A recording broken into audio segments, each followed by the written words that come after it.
Thank you for joining me. My name is Regina. Today's video is quite short, as you can see from the title, 6-minute plank.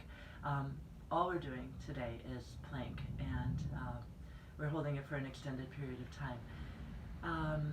Plank pose, as you likely know, is one of the most effective poses for addressing and strengthening all of the core muscles of the body. So I like this particular practice of plank, this extended plank, for a really solid core workout, particularly if you're pressed for time, if you don't have a lot of time, but you know that you need a little bit of strengthening or workout. So 6 minutes, not very long, you can fit it into your day. You don't need any special equipment at all. And because this is the approach here for 6-minute plank is not really holding just one type of plank for 6 minutes, but varying it from forearm plank, straight arm plank, side plank, varying those different plank positions breaks up the monotony of holding plank pose for as long as we'll be holding it, so I think that is effective. It also is a little bit easier, I think, on the body to switch from one position to the other. I think you'll feel that as we go forward. I would build up to this. If you don't typically practice plank, if you maybe are new to this, build up to it. So while I'm going to hold the poses for a minute each, do what you can, and know that this would be something that you would be working on, a process.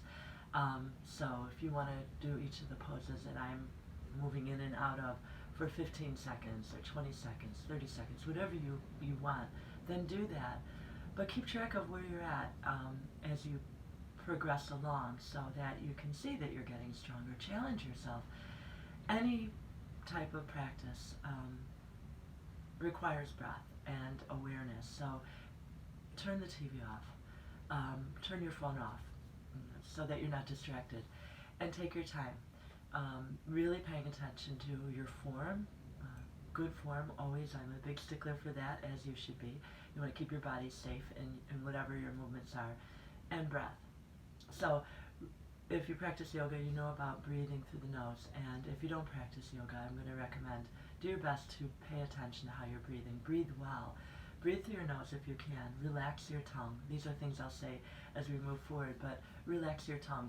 If your tongue is quiet, like a wet leaf at the bottom of your mouth, it immediately softens the throat, and it improves how you're breathing in and out of the body, how you're drawing breath in and how you're breathing it out.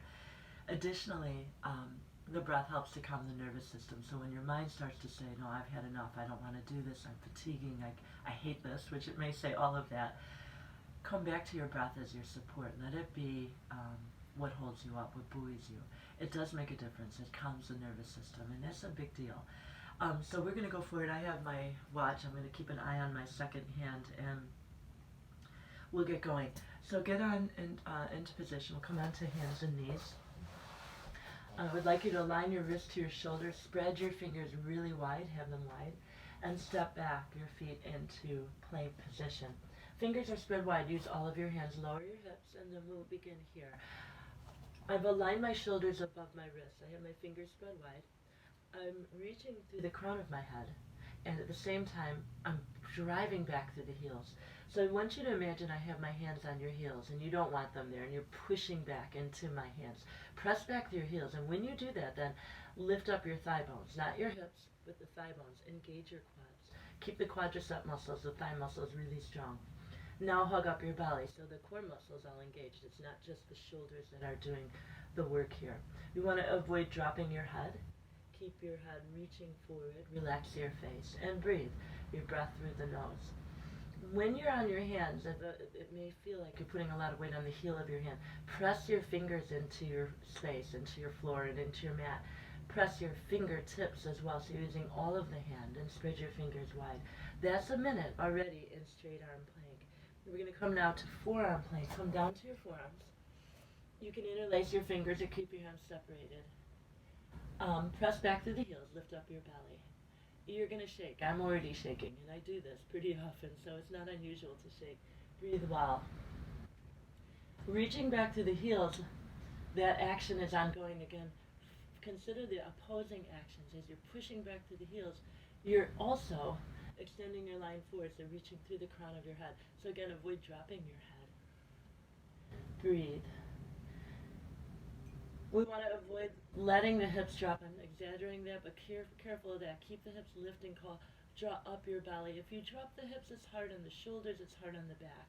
So I'd like you to try to keep the legs really straight here throughout. And breathe, and always coming back to your breathing. Try not to drift away somewhere else. Keep your attention on what you're doing. We're almost done here. We're going to change this to side arm plank. When I come to side arm plank, I'm on my hands and stacking my shoulder above my hand. I'm stacking my legs. I'm taking the other hand to the ceiling. I want to recommend a couple of things. If this is hard for you to have both legs straight, take that top foot and make a kickstand of the leg. I don't want you to lean too much into it, but use it for balance.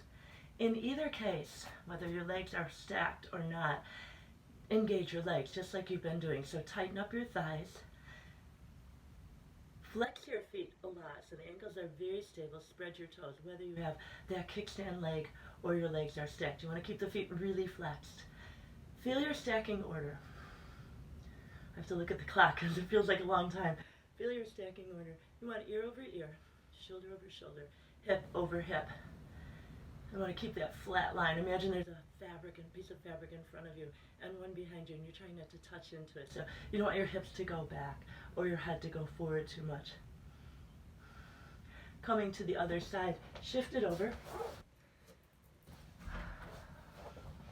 So now side plank with the other arm supporting. You see what I mean maybe about this breaking up the work. We're still engaging the core muscles, but we give one arm a break here. And so as you're holding here, we're keeping the feet strongly flexed. We try to avoid dropping the head. Try also to avoid letting your hips sway down again. Lift your hips. Imagine I've got a string attached to your hip, and I'm pulling you up. Lift them up. If you want to take that arm over your head, rather to the ceiling over your head, reach it forward. Take that option. Remember again, take that kickstand leg if you prefer. Breathe. Slow down your breath. Feel it. It might be shortening now, so you want to make sure the breath is slow down, smooth, through the nose. Almost there. From here, back to forearm. Come on to your forearms. Back to our forearms. From here, I'm going to lift one leg for 30 seconds. You don't have to do this.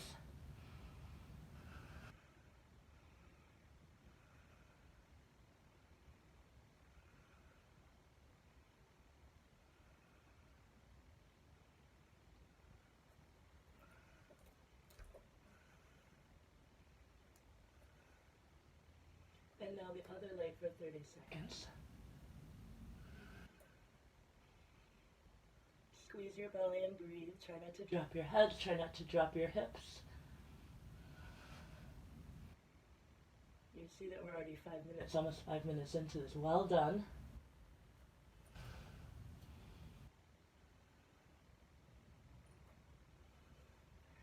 Seconds. Press back through your heel. Now back. Final minute. Straight arm plank. Aligning your shoulders to your wrists. Press your heels back. Breathe. Relax the inside of your mouth. When I said that about dropping your tongue like a wet leaf, move your tongue out of the way. Hear your breath through your nose. Feel your breath at the back of your throat. Slow it down, smooth it out. You guys are awesome. 30 seconds to go.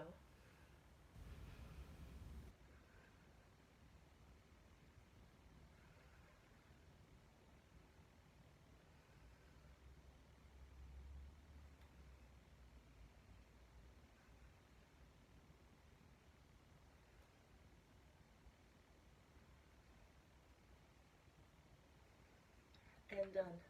Take your knees down, rest. That's it. Short and sweet. So, I'm winded. I'm out of breath. It's a good workout. I would say after you're done, take an easy stretch of the arms. Lift them up. Come like I often do in class, and if you've taken my class, just an easy side to side. I would also work your shoulders, so leaning into one hand, circle your arm a couple of times around in each direction. I think that's just a good break for the shoulders. On the other side, same thing. Circle it around like you're moving your arm through water. And it should feel pretty good to do that. Go in both directions.